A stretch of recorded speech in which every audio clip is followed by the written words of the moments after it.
नमस्कार, मी अभिनेत्री सोनाली कुलकर्णी. स्वागत आहे तुमचं सर्वसामान्य माणसांच्या असामान्य कर्तृत्वाची यशोगाथा मांडणाऱ्या या प्रेरणादायी कार्यक्रमात, ज्याचं नाव आहे reseal.in प्रस्तुत यशोस्तुते.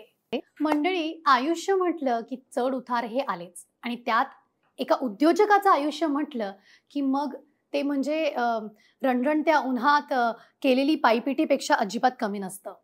हे एक्झॅजरेशन नाहीये बरं का, करून बघा, तुमच्या लक्षात येईल. पण तरीही असे काही उद्योजक असतात जे नफ्या तोट्याची गणिते झुगारून यशस्वी वाटचालीकडे चालत राहतात आणि जोपर्यंत यश मिळत नाही तोपर्यंत थांबत नाही. अशाच एका उद्योजकाला आज आपण भेटणार आहोत, देविदास नाईकरे. पाहुयात त्यांच्या कार्याचा आढावा घेणारी ही एक चित्रफीत. आर्थिक परिस्थिती कमकुवत असल्या कारणाने बालपणापासूनच देविदास नाईकरे यांना अनेक संघर्षाचा सामना करावा लागला. सतत समोर येत असलेल्या संघर्षामध्ये कधी कधी सोबतीला नैराश्यही असे, पण याच नैराश्यातून धडा घेत इतरांना त्यातून बाहेर काढण्यासाठी माइंड ट्रेनर बनण्याची कल्पना त्यांना सुचली आणि त्यात त्यांना उत्तम यशही भेटले. आर्थिक कमतरता आणि कोरोनासारख्या अनेक समस्यांना सामोरे जाऊन त्यांनी कष्टाने आपले कार्य सुरू ठेवले. जीवनात आलेल्या प्रत्येक संघर्षाच्या धैर्याने सामना करत अगदी शून्यातून विश्व निर्माण करणाऱ्या या महामेरूस reseal.inचा सलाम. स्वागत आहे देविदासजी तुमचं. नमस्कार. नमस्कार. सगळ्यात आधी अर्थात सगळ्यात बेसिक आणि सोपा प्रश्न म्हणजे व्यवसायाकडे कसे वळलात किंवा हा निर्णय कधी आणि कसा घेतला? माझे जे वडील आहेत ते शेतकरी आहेत, पण शेतकरी असून त्यांनी सुरुवातीपासूनच एक लाकूड व्यवसाय सुरू केला होता. तर जसं मी लहानपासून पाहतोय तर वडिलांसोबतच त्या व्यवसायाला जुळलो गेलो. जशी माझं शालेय शिक्षण पूर्ण झालं 2001 मध्ये, त्यानंतर वडिलांबरोबरच वडिलांबरोबरच व्यवसायाला मदत केली आणि त्याच्यामधूनच मी 2007 नंतर 2007 मध्ये माझं लग्न झालं. माझं लग्न झाल्यानंतर घरातून वेगळे होतो आपण, त्याप्रमाणे माझं पण वेगळा झालो मी पण. आणि तोपर्यंत तुम्ही काय करत होता? तोपर्यंत मी वडिलांबरोबरच व्यवसायामध्येच गुंतून होतो. आणि ॲक्च्युली 2001 मध्ये ज्यावेळेस माझी शालेय शिक्षण पूर्ण झालं 10वीचं, तर त्यावेळेस आमच्या वडिलांची परिस्थिती एकदम नाजूक होती आणि त्या परिस्थिती एवढी नाजूक होती की मला कॉलेजला जायचं होतं, पण मी ॲक्च्युली कॉलेजला नाही गेलेलो. तर माझं शिक्षण हे फक्त 10वी पर्यंत झालेलं आहे. आणि मग त्यानंतर मी वडिलांबरोबरच व्यवसायामध्ये उतरलो, वडिलांबरोबरच काम करू लागलो. वडिलांकडनं भरपूर काही व्यवसायात शिकलो आणि म्हणजे लहानपणापासूनच वडिलांचा शेतीबरोबर व्यवसाय असताना माझं कधी नोकरी करणे किंवा काय हा तर म्हणजे माइंडमध्ये आलंच नाही कधी. आणि त्यानंतर मग मी 7 मध्ये ज्यावेळेस माझं लग्न झालं, वेगळा झालो, त्यानंतर मी स्वतःचा वडिलांचा जो लाकूड व्यवसाय होता तोच व्यवसाय मी कंटिन्यू केला वेगळ्या शहरामध्ये जाऊन. म्हणजे मी ॲक्च्युली चाकणमध्ये चास कमान हे माझं गाव आहे. चास मधून फक्त खेडमध्ये म्हणजे एक 10 किलोमीटर अंतरावरती सिटी आहे, म्हणून तिकडे जाऊन मी तिथे शिफ्ट झालो आणि तिथून मी लाकूड व्यवसायाला सुरुवात केली. 2007 ते 2018 पर्यंत मी लाकूड व्यवसायच केला आणि 2018 नंतर मग मी व्यवसाय चेंज केला. कोणता तो व्यवसाय? जो व्यवसाय होता 2016 मध्ये मला एक मित्राकडून डायरेक्ट सेलिंग कंपनी आहेत, पहा भरपूर आहेत डायरेक्ट सेलिंग कंपनी, तर त्याची माहिती मला मिळाली होती. तर मी 2016 पासूनच लाकूड व्यवसाय करता करता माहिती काढत होतात. पार्ट टाइम मध्ये डायरेक्ट सेलिंगचं पण काम करत होतो, डायरेक्ट सेलिंग कंपनीचं काम करत होतो. तर 2018 मध्ये मी त्या डायरेक्ट सेलिंग मध्ये सुद्धा चांगला इन्कम मिळवायला लागलो होतो. तर 2018 मध्ये मला ॲक्च्युली लाकडाचा व्यवसाय सुद्धा बंद करायचा होता, परंतु मला मार्ग नव्हता भेटत, कारण की पहिल्यापासून तोच व्यवसाय माइंडमध्ये, पण तोच व्यवसाय मला असं वाटायचं की मी दुसरं काहीच करू शकणार नाही ह्या व्यवसायाशिवाय, त्यामुळे मी तो सोडू शकत नव्हतो. पण 2018 मध्ये ज्यावेळेस 16, 17, 18 3 वर्ष मी त्या कंपनीसोबत काम करू लागलो, तर मला हे वाटायला लागलं की मी ह्या कंपनीसोबत मी पुढे सुद्धा काम करू शकतो. त्यामुळे मी 2018 मध्ये टोटल तो लाकडाचा व्यवसाय पूर्णपणे बंद केला आणि त्या कंपनीसोबत जुडलो गेलो आणि स्वतःचाच एक डायरेक्ट सेलिंग कंपनी सुरू केली आणि त्याच्यामध्ये काम करायला लागलो. आणि काम करायला लागल्यापासून लगेचच काय प्रॉफिट्स होत नाहीत, लॉसेसही होतात. आणि मला असं लक्षात आलं की भरपूर मोठा लॉस झाला तुमच्या कंपनीला.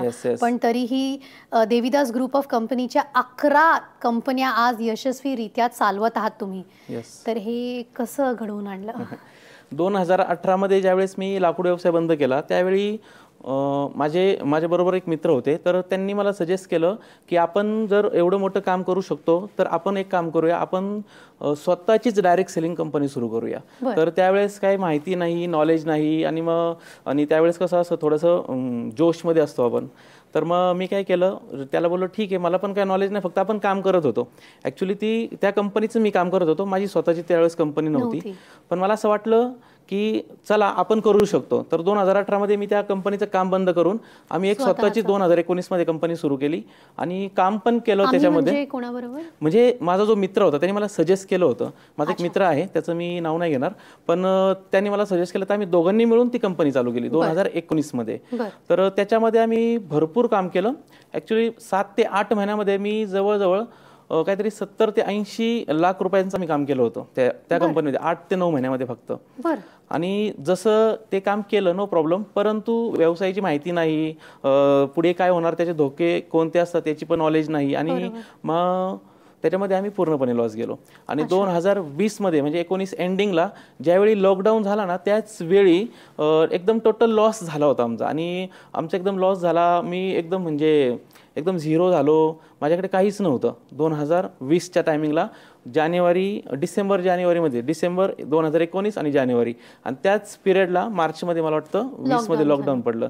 तर लॉकडाऊनच्या काळात पण खूप कठीण परिस्थितीला आम्ही सामना केलेला आहे की घरामध्येच बसून 1 रुपया पण नाही, मित्रांकडून मदत घ्यायची, मित्र पण हसायचे पैसे, कारण की आता अचानक आपण एवढे मोठं असून किती मोठी उडी मारली आणि लोकांना असं वाटलं की अरे अपेक्षा वाढल्या होत्या लोकांच्या. हो, आणि लोकांची नजर पण आपल्याकडे वेगळी झाली होती पाहण्याची. आणि अचानक जर मी म्हणजे एकदम 100 रुपये 200 रुपये सुद्धा मी लोकांकडे मागितले, माझ्या मित्रांकडे. तर एवढी परिस्थिती, काय लोक माझे मित्र हसायचे सुद्धा की नक्की खरं बोलतोयस की खोटं बोलतोयस. तर मी त्यांना खूप सांगायचो की नाही झालेलं आहे. आणि लॉकडाऊन नंतर मग परत मी जे मी लॉस गेलो होतो, म्हणजे लॉस कुठे गेलो हे मी थोडंसं सगळं त्याच्यावरती अभ्यास केला. आणि ॲक्च्युली 2019 मध्ये माझे बिझनेस कोच पण आहेत ते, जे आज रोजी माझ्या सोबतच आहेत. तर त्यांचं मी एक ट्रेनिंग घेतलं होतं. देविदास सर, या सगळ्या तुमच्या प्रवासामध्ये कोणाचा पाठिंबा किंवा कोणाचा पाठिंबा तुम्हाला लाभला? ह्याच्यामध्ये माझ्या फॅमिलीचा मला पाठिंबा मिळाला. आणि फॅमिलीमध्ये विशेषतः म्हणजे माझी बायको. ज्यावेळेस आपण नुकसानमध्ये गेलो, ज्यावेळेस व्यवसायामध्ये मी नुकसानामध्ये गेलो, त्यावेळेस सर्वात मोठा मला माझ्या बायकोचा पाठिंबा होता. त्यानंतर माझ्या मुलांनी पण मला चांगली साथ दिली की त्यावेळेस काही हट्टपणा करणे किंवा त्यावेळेस मी शाळासुद्धा त्यांची चेंज केली. तर चांगल्या शाळेतून थोड्याशा कमी याच्यामध्ये शाळेत टाकलं. तर त्यांनी असं केलं नाही की माझे मित्र तिकडे जातात मी काय इकडे जाऊ. म्हणजे मुलांनी सुद्धा साथ दिली, समजून घेतलं. आणि बायकोने तर खूप प्रत्येक पावलावर तिने साथ दिली. दुसरी गोष्ट, ज्यावेळेस माझी कंपनी चालू झाली त्यावेळेस माझी टीम, म्हणजे माझं नशीब मी चांगलं समजतो की मला चांगली टीम मिळत गेली. कारण की आपल्याला जर एखाद्या व्यवसायामध्ये यशस्वी व्हायचं असेल तर टीम के बिना कुछ नाही. तर टीम खूप महत्त्वाची आहे. तर मला त्या टीमची पण खूप सहकार्य मिळालं. आणि बाकी माझे गुरु, ज्यांनी मला शिकवलं, प्रत्येक स्टेप शिकवल्या, बिझनेसमध्ये कसं आपल्याला पुढे जाता येईल, नेहमी नेक्स्ट लेवल आपल्याला कसं जायचं, 10x ग्रो कसा करायचा. त्यानंतर जे माइंड ट्रेनर जे माझे आहेत, तर त्यांनी मला स्पिरिच्युअलिटी खूप कनेक्ट केलं की ज्याच्यामध्ये मी खूप एनर्जेटिक राहतो आणि आपण पॉझिटिव्ह राहतो. लोकांना पण, माझ्या टीमला पण मी मोटिवेट करतो. तर खूप छान पद्धतीने मला ह्या सर्वांनी साथ दिलेली आणि खूप मोठा पाठिंबा दिलाय.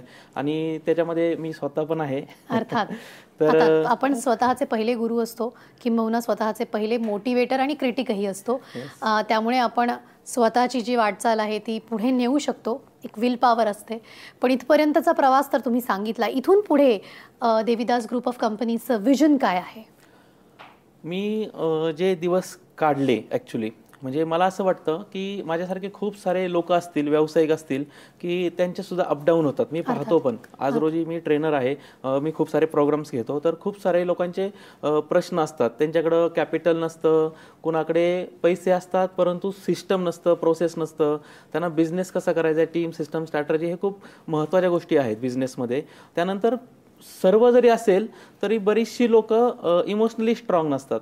ॲक्च्युली मी त्याच्यामध्ये पण खूप शिकलो माइंड ट्रेनिंगमध्ये की आपल्याला इमोशनली स्ट्रॉंग होणं खूप महत्त्वाचं आहे. तर मी एक असं व्हिजन पकडून चाललेलो आहे की हे जे भारतामध्ये, संपूर्ण भारतामध्ये जे व्यावसायिक असतील किंवा जे लोक असे खचलेले असतात मानसिकदृष्ट्या, जे व्यवसाय करतात पण त्यांना पुढे कसं जायचं माहित नाही, जिद्द तर आहे, संपूर्ण सपोर्ट आहे आणि दिशा नाहीये, तर त्या लोकांना मला ट्रेन करायचं. म्हणजे माझं विजन आहे की मला येत्या 5 वर्षामध्ये संपूर्ण भारतामधून 1000 बिझनेस लीडर आणि ट्रेनर तयार करायचे. क्या बात आहे. खूप साऱ्या शुभेच्छा तुम्हाला या अतिशय उत्तम विजनसाठी.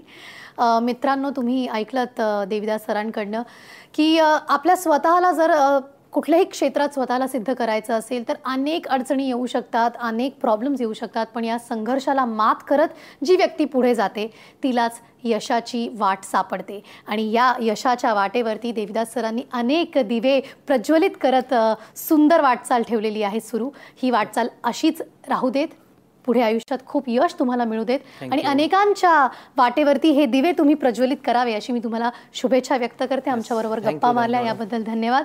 हे होते देविदास सर. सर्वसामान्य माणसांची असामान्य कर्तृत्वाची यशोगाथा मांडणारा हा तुमचा लाडका कार्यक्रम, ज्याचं नाव आहे reseal.in प्रस्तुत यशोस्तुते.